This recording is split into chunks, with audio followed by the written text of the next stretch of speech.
बस थोड़ा सा आवाज चेक कर लिया जाए, उसके बाद स्टार्ट किया जाएगा।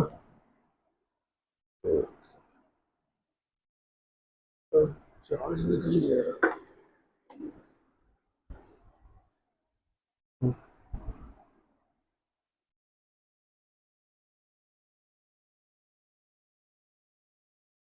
आवाज ठीक। चलिए, तो हम लोग डेरिवेटिव पढ़ रहे थे, ठीक है। हमने क्वेश्चन नंबर 8 को बीच में छोड़ा था, क्वेश्चन नंबर 8 हमने नहीं पढ़ा था।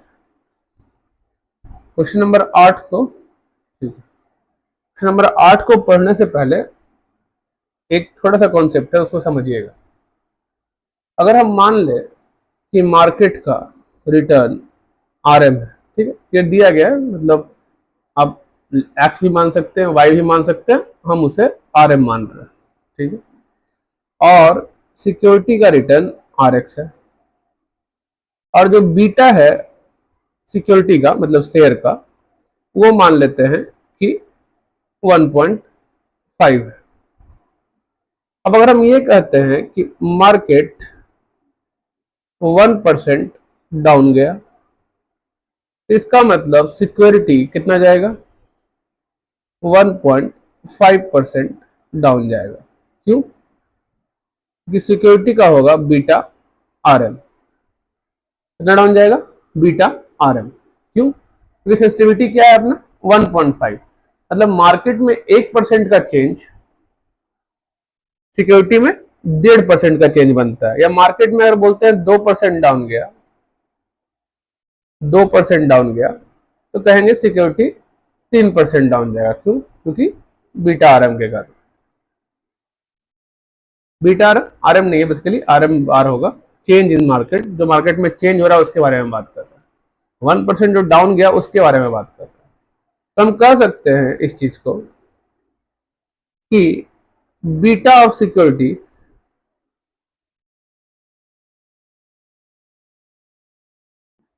Into percentage change in market equals to percentage change in security.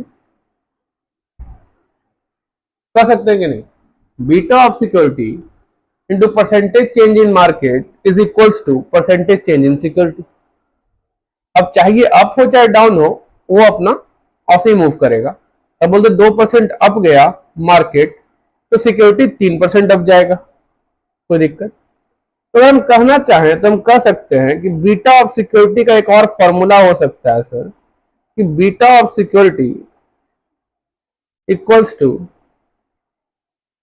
Percentage change in security by percentage change in market. क्या कर सकते कि नहीं कर सकते? अच्छा अच्छा। हाँ देखिए, एक और चीज, थोड़ा सा आज मौसम खराब है तो लाइन कट सकता है। अगर लाइन कट गया तो वीडियो बीच में रुक सकती है, ठीक है। परसेंटेज चेंज इन मार्केट, ठीक है। थोड़ा सा ये भी खराब हो गया लिखने वाला, तो थोड़ा सा कहीं कहीं छूट जा रहा है। सिक्योरिटी का पोर्टफोलियो भी हो सकता है, नो डाउट। अगर सिंगल शेयर का बात हो रहा है तो सिक्योरिटी, और मल्टीपल शेयर एक साथ है तो पोर्टफोलियो, इसमें कोई दिक्कत नहीं। तो बीटा ऑफ सिक्योरिटी का ये फॉर्मूला सर एक हो सकता है। ये हमने क्यों जाना? ये हमने इसलिए जाना क्योंकि आगे जो क्वेश्चन है, क्वेश्चन नंबर 8, उसमें इसका बहुत इंपॉर्टेंट काम है, ठीक है। अब आइए, क्वेश्चन नंबर 8 क्या बोला था। क्वेश्चन नंबर 8 कहता है एक ट्रेडर के पास एक पोर्टफोलियो है जिसमें 85 लाख का शेयर है और 15 लाख का कैश है। शेयर का बीटा 1.6 है और कैश का बीटा, ऑब्वियस बात है, कैश क्या है? कैश होता है रिस्क फ्री, कैश होता है रिस्क फ्री, तो उसका बीटा क्या होगा? उसका बीटा होगा 0। जब भी कोई सिक्योरिटी रिस्क फ्री है, मतलब क्या सेंसिटिव नहीं है मार्केट के साथ, सेंसिटिव नहीं है। मार्केट में कुछ भी चेंज हो उसको कोई फर्क नहीं पड़ रहा, तभी तो उसका नाम पड़ा है रिस्क फ्री। उसका नाम रिस्क फ्री क्यों पड़ा? क्योंकि मार्केट में कुछ भी हो उससे उसको कोई फर्क नहीं पड़ेगा, तो उसका बीटा हमेशा क्या होगा? 0। अब हमसे पहला क्वेश्चन बोला करंट पोर्टफोलियो ऑफ बीटा, माने अभी पोर्टफोलियो का बीटा क्या है। 3 महीने बाद क्या, उसका बाद का बात करेंगे। अभी जो क्वेश्चन पूछा कि शेयर का बीटा 1.6, कैश का बीटा 0 होगा, तो आप बताइए पोर्टफोलियो जो आपका बना जिसमें दो चीज है, एक है शेयर एक है कैश, उसका बीटा क्या होगा। तो हम क्या करेंगे, कुछ नहीं, अगर बीटा निकालने का बात किया तो हम सर लिखेंगे अपना कि अपने पास क्या क्या है, तो सर अपने पास शेयर है, अपने पास क्या है सर कैश है। शेयर का वैल्यू कितना है 85 लाख, कैश कितना है 15 लाख, टोटल क्या हो गया सर 100। अब हम चाहे तो इनका वेट निकाल ले, उसके बाद बीटा को मल्टीप्लाई करें तो भी बीटा निकल जाएगा, या फिर जो सिंपल तरीका होता है, सर इसका बीटा कितना दिया था 1.6, इसका बीटा सर 0 होगा, तो 1.6 गुने 85, 1.6 गुने 85 करिए, 1.6 इंटू 85 इक्वल्स टू 136 आएगा, और ये हो जाएगा 0। टोटल क्या होगा 136। अगर 136 बाई 100 कर दीजिएगा तो भी आपको बीटा का वैल्यू मिल जाएगा, नो डाउट। या फिर आप एक और काम कर सकते हैं, सर वेट क्या होगा 0.85, सर इसका वेट क्या होगा 0.15, तो 0.85 इंटू 1.6, 0.85 इंटू 1.6 इक्वल्स टू 1.36। इसका आंसर क्या होता है 1.36, इसका आंसर 0। तो उस केस में बीटा क्या होता 1.36 ही आता। क्या इस चीज को समझने में कोई दिक्कत है आपको कि बीटा और पोर्टफोलियो कैसे निकलेगा?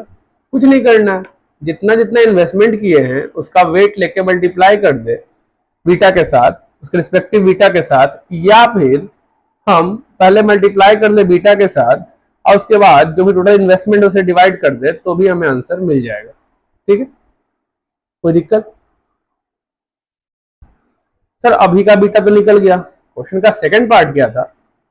सर क्वेश्चन का सेकंड पार्ट जब देखिएगा तो वो आपको थोड़ा कंफ्यूजिंग लगेगा, और इसके पहले भी एक क्वेश्चन था सर जिसमें ऐसा कुछ नहीं था पर इसी तरह का था। उसमें हमने सर अज्यूम किया था कि हमें दिया गया पोर्टफोलियो का बीटा, दिया गया पोर्टफोलियो का बीटा प्लस शेयर का बीटा दिया था 1.1, और इसी को वो पोर्टफोलियो का बीटा मान के एक तरह से सॉल्व किया था। ठीक है, मोटा मोटी वैसे हम तो निकालते हैं तो पोर्टफोलियो का बीटा कुछ और निकलता, 0.99 आता, ना कि 1.1 आता, लेकिन वहां पे क्वेश्चन कुछ और था तो हमने वहीं पे अपना सॉल्व करके खत्म कर दिया कहानी, क्योंकि वहां क्वेश्चन आगे हमसे पूछा नहीं था।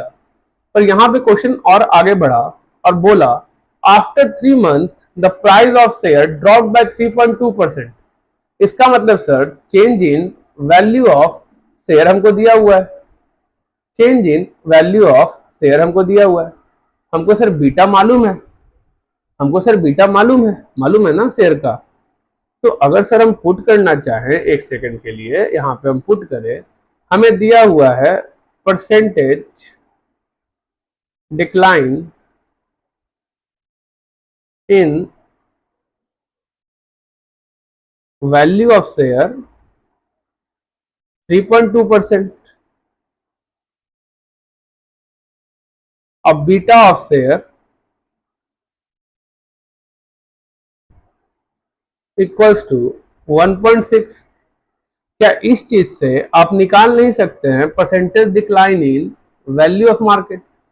Percentage decline in value of market कैसे? सिंपली आपने अभी क्या पढ़ा था कि percentage decline in value of share मतलब 3.2% equals to beta into percentage change in value of market.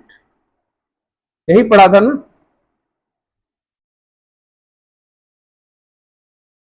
तो अगर हम percentage change in value of market निकालना हो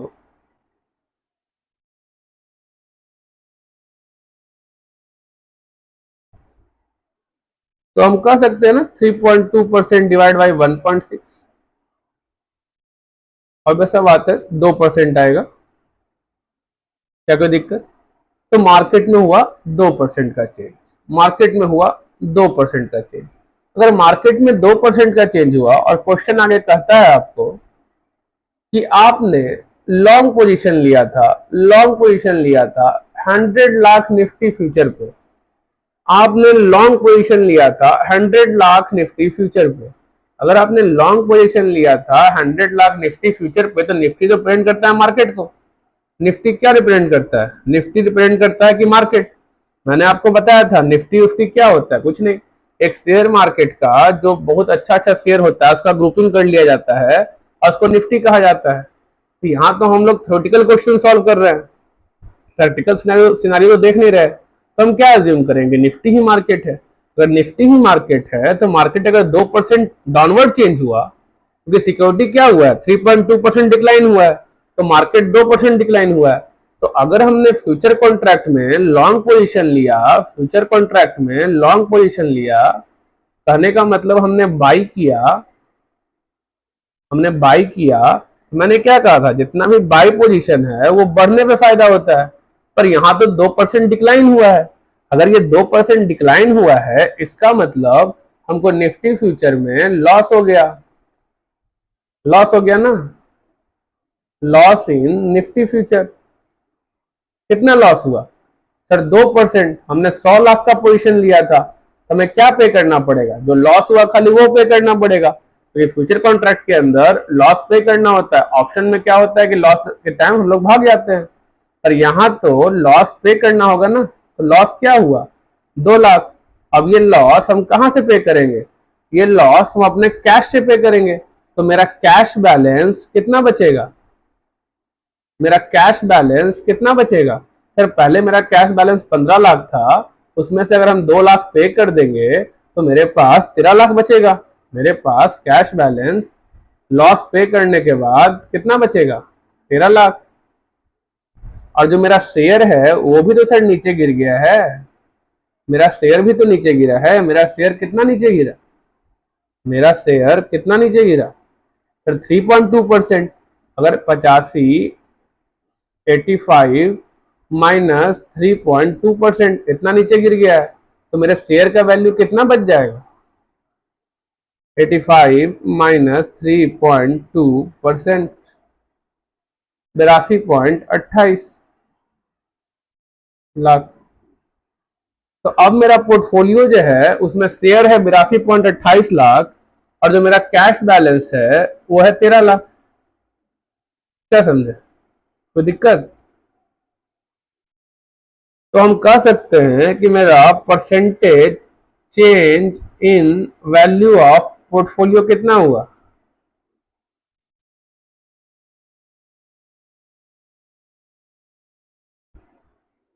जरा बताइएगा सर। 82.28 प्लस 13 कर लीजिए, तो ये मेरे ख्याल से 95.28 लाख हुआ। सर पहले वो 100 लाख था, 95.28 माइनस 100 डिवाइड बाई 100, तो कितना परसेंट आएगा? 95.28 minus 100 divide by 100, sorry, divide by 100 into 100 कर लीजिए तो परसेंटेज में आ जाएगा। 4.72% डिक्लाइन हुआ। ठीक है, डिक्लाइन। अगर ये 4.72% डिक्लाइन हुआ मेरा पोर्टफोलियो, 4.72%, अब परसेंटेज चेंज इन मार्केट 2% है, तो बीटा क्या होगा? 4.72 डिवाइड बाई 2, तो कितना आएगा? गलती हुआ है क्या? गलती तो नहीं होना चाहिए, ऐसा कह लग रहा है, देख लिया जाए। ठीक है, 2 लाख का लॉस हो गया, 13 लाख 95.28, हाँ 4.72%, वैसा बात है, 2.36, गलती नहीं हुआ था। चेंज बीटा कितना आएगा? 2.36 आया समझ में? कोई प्रॉब्लम? समझ में कैसे सॉल्व हुआ? हमने सबसे पहले अपना लॉस निकाला, सबसे पहले निकाला मार्केट में चेंज कितना हुआ। उसके बाद क्योंकि लॉन्ग पोजीशन लिया था, हो सकता है अगर शॉर्ट लेते तो गेन हो जाता 2 लाख का, तो मेरा कैश बैलेंस फिर 17 लाख हो जाता। क्या समझे? लेकिन 2 लाख का लॉस हो गया फ्यूचर में। अब वो 2 लाख का लॉस हुआ तो मेरा कैश बैलेंस कितना बचा? 13 लाख। तो मेरा शेयर का दिया तो 3.2% डाउन गया है, तो उसका वैल्यू कितना बचेगा 82.28। तो मेरा पोर्टफोलियो अब कितना बचा 95.28। तो percentage change in value of portfolio कितना हुआ 4.72%। और percentage change in value of market हमने पहले निकाल लिया 2%। तो बीटा का फॉर्मूला मैंने बताया था ना, percentage change in value of portfolio divide by percentage change in value of market. ये डिराइव फॉर्मूला है, किससे डिराइव हुआ है अपना बीटा आर एन से। क्या समझे, change in value of market, percentage change in value of market equal to beta into percentage change in value of, sorry, percentage change in value of security equal to beta into percentage change in value of market, उसे derive किया है बस। क्या समझे,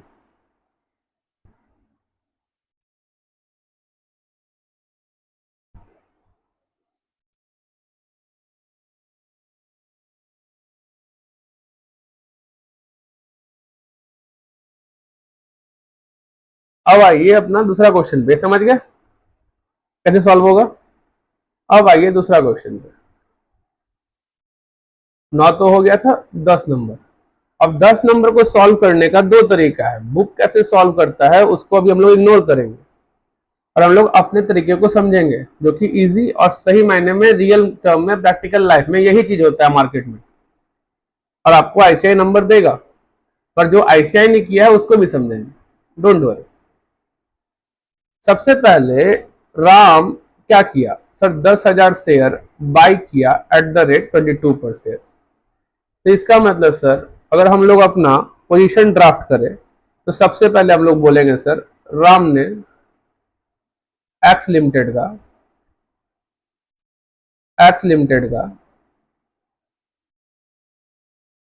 number of share 10,000 क्या किया, by किया per unit 22 रुपया, पोजीशन बाई, ठीक है। तो outflow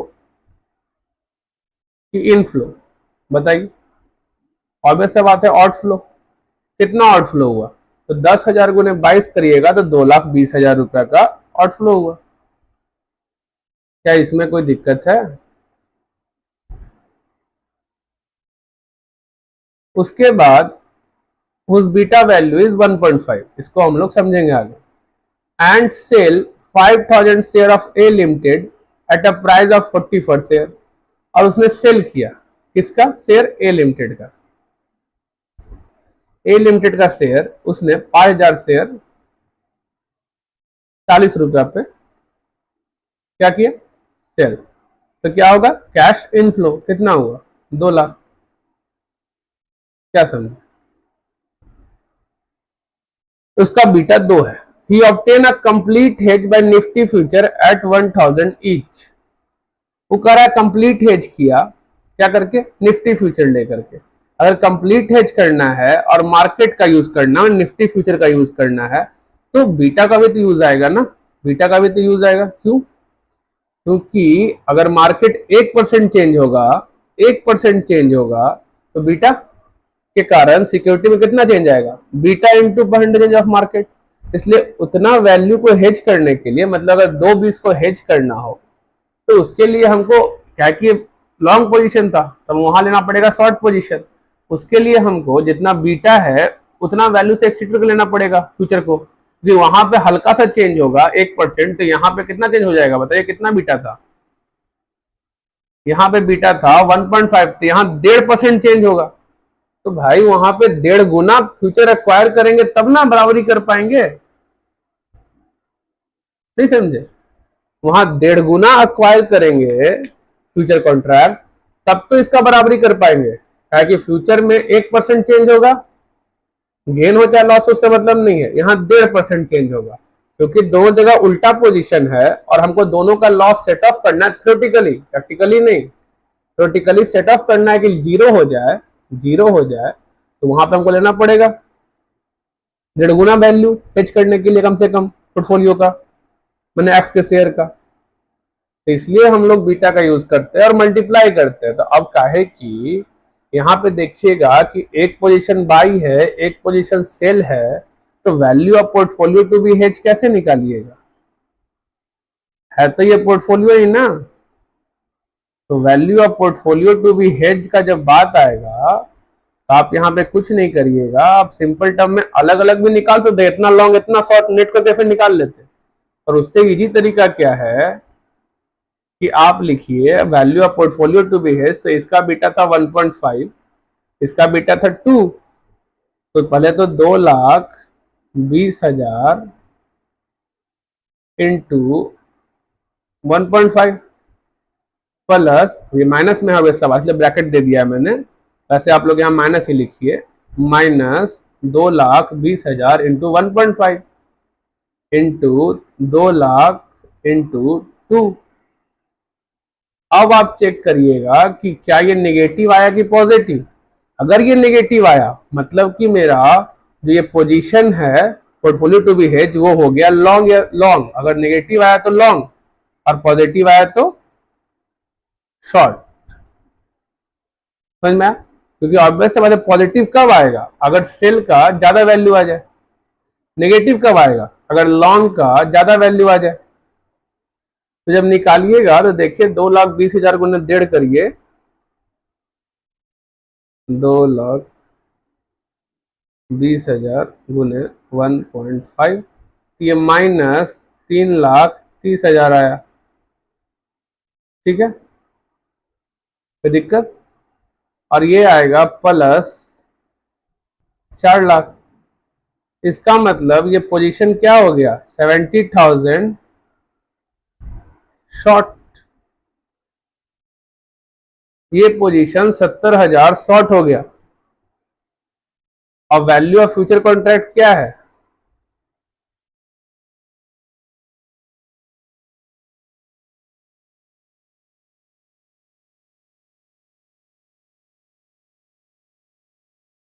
$1,000।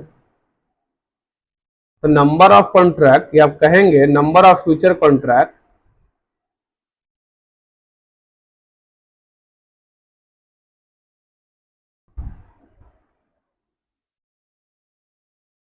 required to be hedged, number of future contract required to be long. क्योंकि अब शॉर्ट है तो उसका अपोजिट क्या लेना पड़ेगा? लॉन्ग, या तो बाई, तो to be buy for perfect hedge.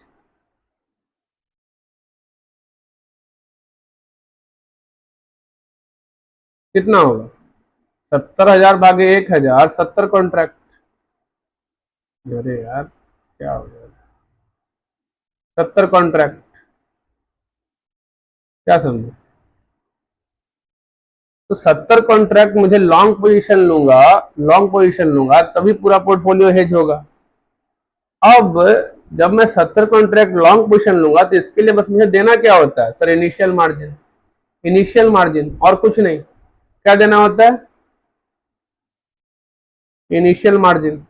अब इस क्वेश्चन में उस मार्जिन पे कुछ कॉन्सेप्ट है ही नहीं, तो इसको हम लोग इग्नोर करेंगे। और ऑब्वियस अभी जो भी गेन लॉस हुआ खाली उसी का नेट सेटलमेंट होता है यहाँ पे, और तो कुछ होता नहीं है। तो अब जाके क्या चेक करेंगे? अब जाके चेक करें कि आगे क्वेश्चन क्या कहा। पहले तो हम लोग ये देख लेते हैं क्या हमारा आंसर 70 कॉन्ट्रैक्ट तक सही आया। तो हाँ, 70 कॉन्ट्रैक्ट लॉन्ग। समझ में आया कैसे आया? 70 कॉन्ट्रैक्ट लॉन्ग कैसे आया, समझ गए? अब ये यहाँ पे जो किया है ये प्रैक्टिकल लाइफ में ऐसे नहीं चलता है। वहां पे तो हमको मालूम है मेरा कैश आउटफ्लो क्या हुआ है। ये इसने क्या किया कि कैश आउटफ्लो जो अपना ये लॉन्ग पोजीशन था इसको भी कैश आउटफ्लो में मान लिया है। ये माइनस प्लस उल्टा सीधा किया, उससे कोई मतलब नहीं है।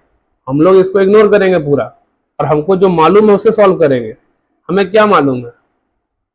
अगर आज का बात करें तो आज मेरा सर देखा जाए कैश आउटफ्लो का, अगर बात करें कैश आउटफ्लो का, तो आज का इनिशियल कैश आउटफ्लो मेरा क्या है?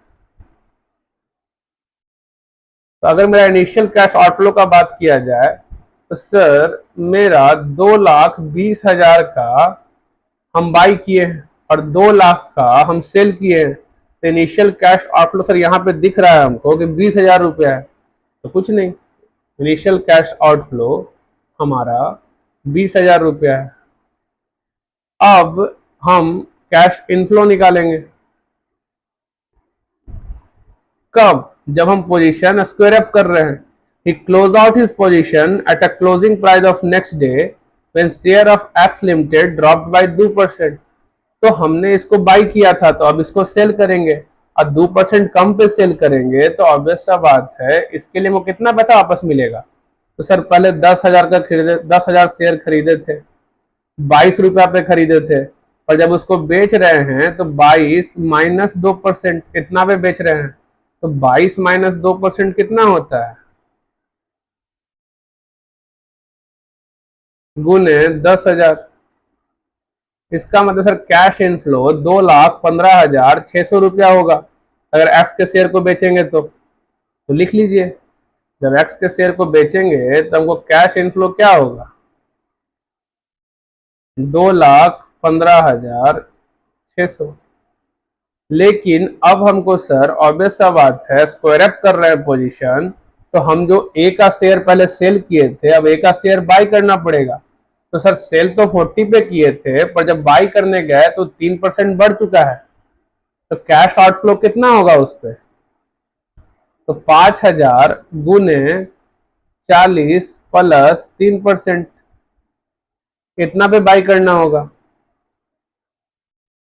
तो 40 प्लस 3% जो होगा आपका 41.20 पैसा, मैंने 41 रुपया 20 पैसा पे बाई करना पड़ेगा 5,000 से। तो कैश आउटफ्लो क्या होगा? 2,06,000। तो लिख लीजिए कि कैश आउटफ्लो 2,06,000।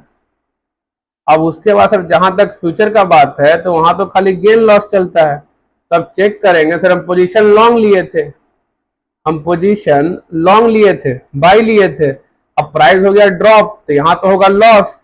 लॉस क्या होगा सर? 1.5% लॉस होगा।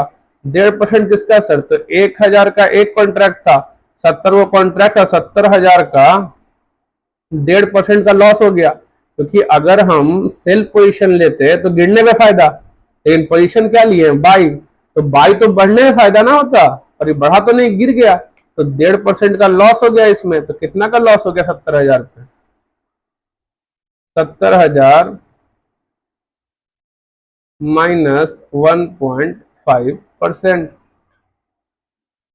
सर 1,050 रुपया का लॉस हो गया, 1,050 रुपया का लॉस हो गया। तो हम लिख लेंगे कि 1,050 रुपया का लॉस मतलब कैश आउटफ्लो देना पड़ेगा। अब जरा यहाँ पे कैश इनफ्लो का वैल्यू टोटल निकालिए, कितना आता है सर? 2,15,600 का इनफ्लो माइनस 2,06,000 का आउटफ्लो माइनस 1,050 का लॉस, तो 8,550 रुपया का कैश इनफ्लो। अब 8,550 का कैश इनफ्लो, अब 20,000 का आउटफ्लो, तो नेट लॉस क्या हो गया हमारा सर? 20,000 माइनस 8,550, 20,000 माइनस 8,550, सर 11,450 का हमारा नेट लॉस हो गया। ये एज इट इज ऐसे हम लोग सॉल्व कर सकते हैं, लेकिन हमारे बुक ने उसको सॉल्व कैसे किया? देखिए आंसर तो हमारा सही है, 11,450 का लॉस हुआ, और एकदम सही तरीका है सॉल्व करने का, नो डाउट। हैंग हो गया क्या अंदर? रुक जाइएगा एक सेकेंड। हाँ हाँ ठीक है।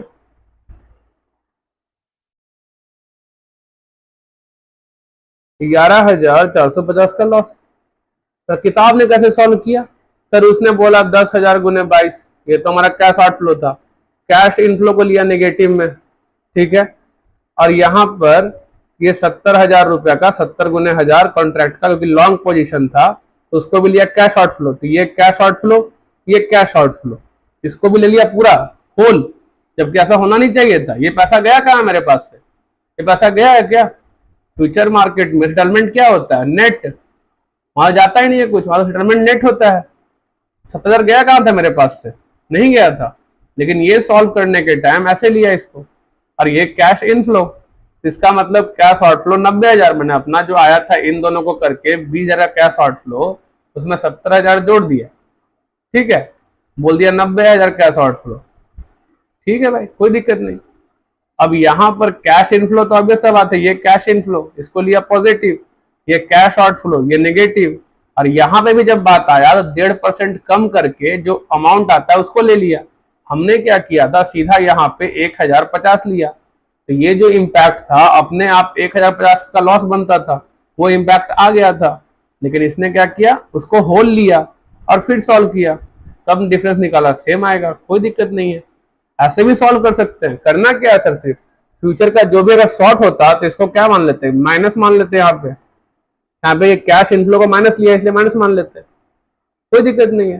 ये कैश इनफ्लो हो जाता 70,000, वो तो बाहर का है। अगर शॉर्ट पोजिशन होता तो क्या होता, कुछ नहीं, इसको माइनस लेके कर लेते हैं हम लोग, कैश इनफ्लो जोड़ लेते, कैश इनफ्लो के साथ जुड़ जाता है ये, फिर इसमें माइनस होता, कोई दिक्कत नहीं।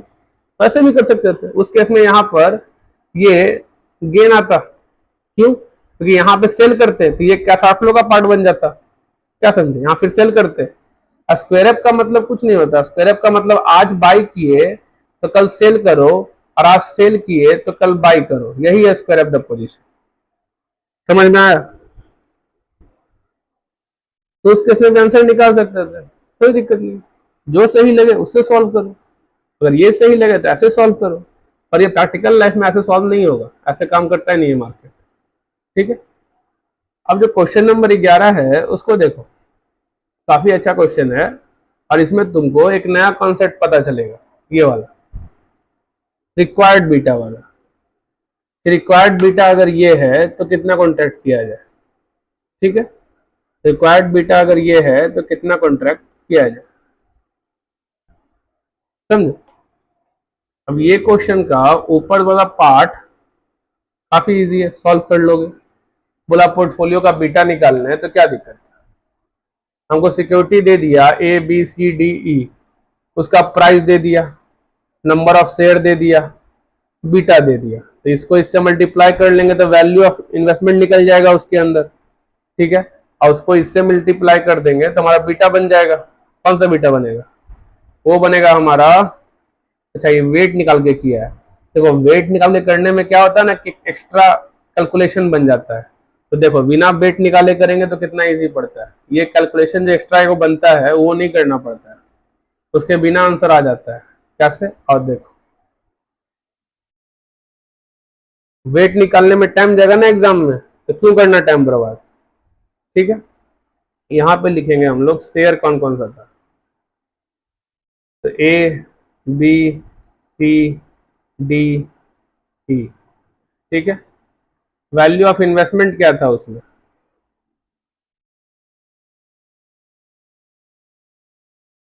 तो देखो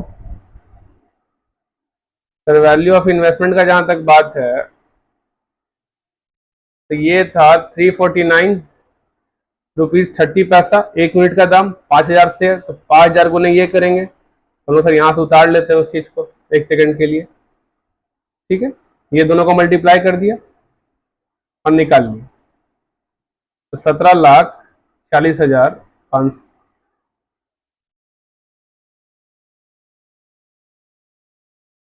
ये कितना हुआ, 33,63,500।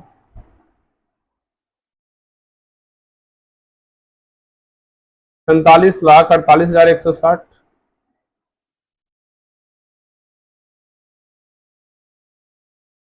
73,47,000।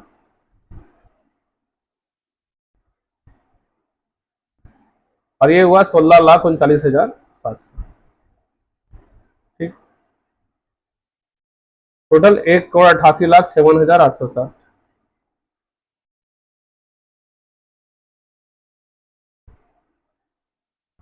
कोई दिक्कत। अब यहाँ पे बीटा दिया हुआ है सबका, कितना है 1.15, 0.40, 0.90, 0.95 और 0.85। अब देखो जब ये ऐसे करता है कुछ नहीं है, अगर इसमें सिंपली माना तो मैथ्स है। मैथ्स क्या है सर, इसको इस वेट निकाल लिया फिर अथी किया, तो कॉमन फैक्टर को बाहर निकाल ले सर, कॉमन फैक्टर को बाहर निकाल ले, तो ये मल्टीप्लाई बाई ये सीधा हो जाएगा, ये मल्टीप्लाई बाई ये मल्टीप्लाई बाई ये मल्टीप्लाई बाई ये डिवाइड बाई ये, तो भी आंसर यही देगा। ठीक है, कैसे देखो, तो मान लो ये है, ये बी है, तो ए इंटू बी क्या होगा निकाल लो, ए इंटू बी निकालो, 17,46,500। कैलकुलेटर लेकर लवर बैठूंगा मैं, इसमें करने में बड़ा दिक्कत है। 17,46,500 है ना, गुने 1.15, जो क्या 20,08,475।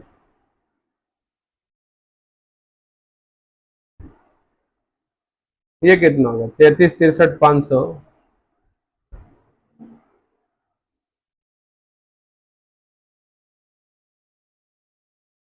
गुने 0.40, ये हो गया 13,45,400। ये 47,48,160 गुने 0.90,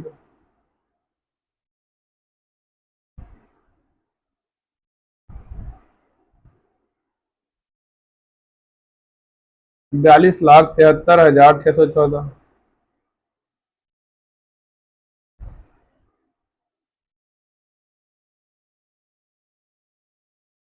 $73,47,000 इंटू 0.95, 69,79,650, 69,79,650। इसका निकाल लीजिए, 16,39,000। आप कैलकुलेटर में जीटी होगा, अब जीटी मार सकते सीधा, लेकिन यहाँ पे जीटी नहीं है तो मुझे जोड़ना पड़ेगा। तो एग्जाम में इस तरह से करने में समय बचता है आपका 14,02,245 का टोटल कर लीजिए। चलिए, 20,08,475 प्लस 13,45,400 प्लस 42,73,614 प्लस 69,79,650 प्लस 14,02,245। ये आया आपका 16,09,384। इसको डिवाइड कर दीजिए 1,88,54,860 से, 1,88,54,860 कितना आया, 0.849 है कि नहीं। और आपका बीटा क्या था यहाँ पे,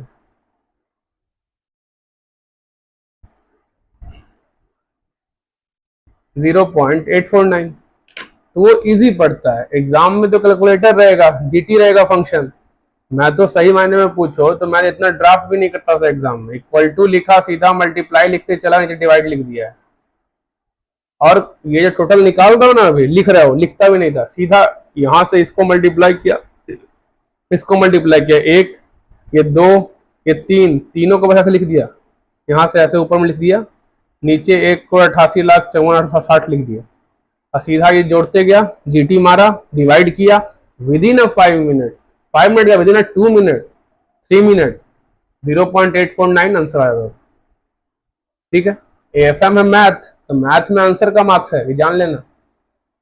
स्टेप्स का एक भी नंबर नहीं है एफएम के अंदर, जब तक आंसर सही नहीं होगा मार्क्स नहीं देगा। ठीक है, अब इस क्वेश्चन का सेकंड पार्ट क्या था, तो सेकंड पार्ट तो तब से पढ़ते आ रहे हैं हम लोग, कुछ करना ही नहीं है सर। बोल रहा है कॉस्ट ऑफ कैपिटल 10.5%, बीटा निकाल लो, थ्योरेटिकल वैल्यू निकालने का। अब थ्योरेटिकल वैल्यू निकालने कहा, लेकिन दिक्कत ये था कि स्पॉट प्राइस दिया नहीं, स्पॉट प्राइस दिया ही नहीं, तो स्पॉट प्राइस कहाँ पे दिया है, तो थर्ड वाले पॉइंट में स्पॉट प्राइस दे रखा था उसका। The number of contract of Nifty future need to be sold to get a fully hedged until February. For the Nifty इसका स्पॉट प्राइस क्या होता है, 5,900, लॉट है 200 का, तो फ्यूचर कॉन्ट्रैक्ट का वैल्यू क्या होगा, पहले प्राइस तो निकाले, पहले प्राइस तो निकाले, प्राइस क्या होगा, फिर तो निकाले कॉन्ट्रैक्ट का वैल्यू क्या है। अगर प्राइस निकालने के बाद कुछ नहीं, 5,900 यही ना था स्पॉट प्राइस, अब यहाँ पे क्या है कि ई दे रखा है, इसका मतलब ई आर टी को यूज करने का, ई आर टी को यूज करने का। जब ई आर टी को यूज करने का तो यहाँ पे कॉस्ट ऑफ कैपिटल 10.5% दे रखा है पर एनम। पर इसी क्वेश्चन आप ध्यान दोगे, आंसर में जाके देखोगे तो देखो 0.098 लिया। क्यों? समझो क्यों क्यों ऐसा किया। तो ये देखोगे तो सर ये है पर एनम, कंपाउंडिंग नहीं है। क्या समझे? कंटिन्यूअस कंपाउंडिंग बोला क्या? कंटिन्यूअस कंपाउंडिंग का 10.5% पर एनम बोला क्या? नहीं बोला ना, साइलेंट हो गया। तो इसको निकालने का फॉर्मूला होता है इन 1.105, 1.105। इसका वैल्यू तुमको दे दिया, इसका मतलब बोला 9.98%, और कंटिन्यूअस कंपाउंडिंग को यूज करते 9.98% होना चाहिए था, इसलिए तुम 10.5 का यूज नहीं करोगे। किसका यूज करोगे? 9.98% का। अगर 9.98% का यूज करोगे तो वो होगा 0.0998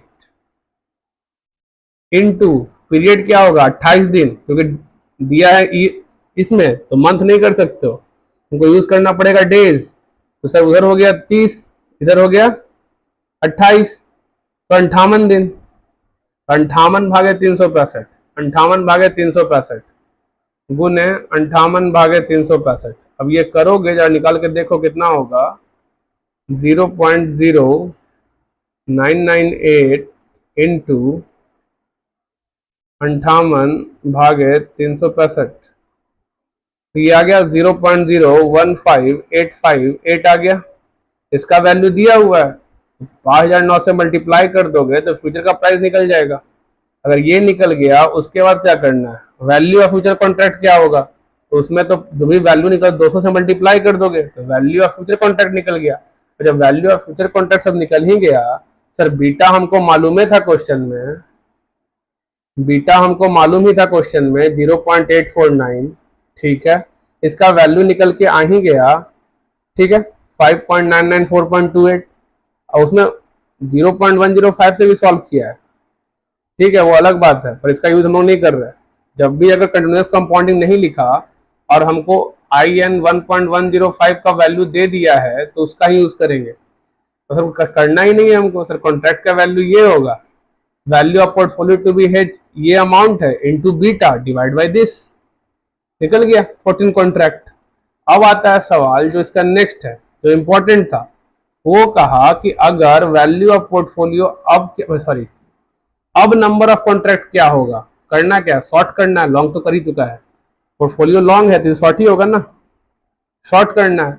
अगर पोर्टफोलियो का बीटा 0.6 पे लाना है, 0.6 पे लाना है, तो अगर 0.6 पे लाना है बाबू तो क्या करोगे, कुछ नहीं सर, पहले ये मेरा वैल्यू था पोर्टफोलियो का, इसमें इसको मल्टीप्लाई करते थे, निकला value of portfolio to be hedge.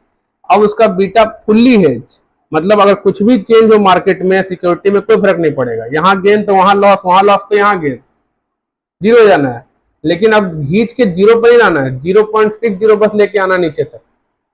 Portfolio के बीटा को सेंसिटिविटी अगर मान लो पहले अगर 1% चेंज होता मार्केट तो मेरा पोर्टफोलियो 8.49% चेंज हो जाता, ठीक है।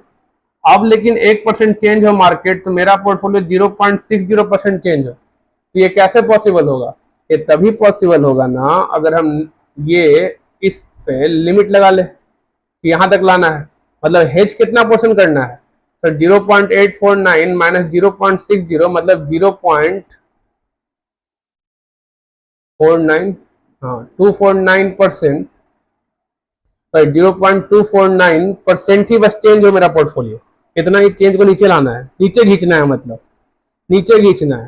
तो हमने लगा दिया लिमिटर 0.849 माइनस 0.60। अब जब एक बार लिमिट लगा दिया कि हाँ इसके अब इतना ही हेज हो, ऐसे ही हेज करे कि हाँ 1% चेंज हो तो मेरा पोर्टफोलियो में इफेक्ट कितना है, समझ में आ गया। पहले जितना आ रहा था अब उसमें इफेक्ट इतना ही हो, उसमें इफेक्ट इतना है, पहले इतना इफेक्ट आ रहा था अब इतना इफेक्ट है, तो उसके लिए इतना नीचे खींचना होगा, तो वहां लगा दिया लिमिट 0.849 माइनस 0.60। अब वो वैल्यू हेज कर देंगे, उतना ही वैल्यू अगर हेज कर देंगे तो अब मार्केट में कुछ भी चेंज होगा तो उसको खींच के कहां ले आएगा, मार्केट में अगर 1% चेंज होगा तो मेरे पोर्टफोलियो में 0.60% चेंज होगा, तो उस केस में कॉन्ट्रैक्ट क्या होगा, 4 कॉन्ट्रैक्ट, समझ में आया। कोई दिक्कत? अब क्वेश्चन नंबर 12 जो है ये है आपका नया कॉन्सेप्ट, ठीक है, इसको हम लोग करेंगे कल। 12, 13 ये दोनों में सेम क्वेश्चन है एक तरह से। 13 तो खैर आपका इजी है, उसमें आपको इंटरपोलेशन बचपन में पढ़ा होगा ना। अगर 10 केला का दाम 20 रुपया है तो 1 केला का दाम कितना होगा, पढ़ा है ना, वही चीज है। समझ में आया? इस चीज का हम लोग यूज करके ई का वैल्यू निकालेंगे, रिक्वायर्ड वैल्यू, जो हमको वैल्यू चाहिए वो वैल्यू निकालेंगे ई का। तो हम लोग कल इसको समझेंगे और ये वाले क्वेश्चन को भी, और ये वाला एक फॉर्मूला है उसको भी समझेंगे कि जनरली इनिशियल मार्जिन कितना चाहिए होता है। अब तक हम लोग सिर्फ पढ़ रहे हैं इतना कि फ्यूचर में गेन लॉस क्या होगा या कैसे हेज किया जाए। ये क्वेश्चन हमको बताया कि मार्जिन कितना होता है प्रैक्टिकल लाइफ में, वो मार्जिन कितना रखता है कोई भी इंसान, ये कितना मार्जिन डाला जाए। ये पोजीशन क्या लिया जा रहा है, पोजीशन तो लिया जा रहा है स्पॉट के बराबर, ठीक है, लेकिन पैसा दे रहे हैं कम, काहे? गेन लॉस का ही करना है खाली, तो पूरा पैसा काहे लोगे? ऊपर से फिजिकल डिलीवरी तो है नहीं, जब फिजिकल डिलीवरी नहीं है तो उस केस में खाली गेन लॉस ही जब करना है, सट्टा खेलिए रहे हो तो पूरा पैसा काहे दे? तो कुछ मिलना तो है ही नहीं, खाली गेन लॉस चाहिए ना तुमको। लॉस होगा तो काट लेना, गेन होगा तो दे देना।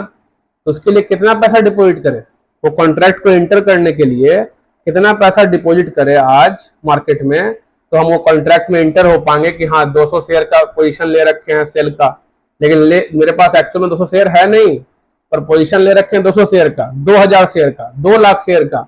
असल में 2 लाख शेयर खरीदने जाते तो 20 लाख रुपया लगता, असल में अगर 2 लाख शेयर खरीदने जाते 2 करोड़ रुपया लगता मान लो, लेकिन यहाँ पे मात्र 2 लाख रुपया दे करके लिए हुए हैं पोजीशन। तो वो पोजीशन कैसे लेंगे? वो मार्जिन जो 2 लाख निकाला कि 2 करोड़ का पोजीशन बस 2 लाख रुपया में ले सकते हो, 2 करोड़ रुपया का जो पोजीशन होता है बाई सेल का, वो पोजीशन बस 20 लाख रुपया मान लो दे करके ले सकते हो। ये 20 लाख कैसे निकलेगा, इसी का ये फॉर्मूला है खाली। समझ में आया? पोजीशन 2 करोड़ का होगा, चाहे बाई हो चाहे सेल। वहां रियल मार्केट में क्या होता कि पूरा का पूरा 2 करोड़ रुपया लगाते, बाई करते, तो अगर ये ऊपर जाता तो फायदा, या 2 करोड़ का सेल करते तो नीचे गिरता तो फायदा होता, ठीक है।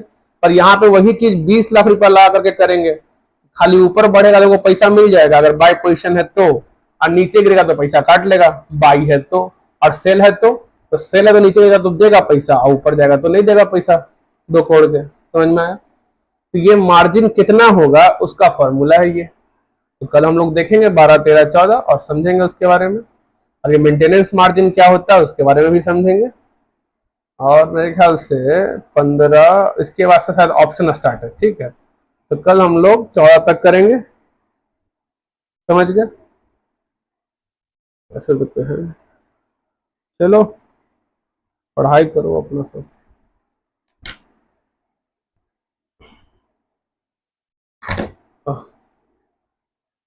आज के लिए यहीं पर रखा जाए, काफी बोरियत है आज। ठीक।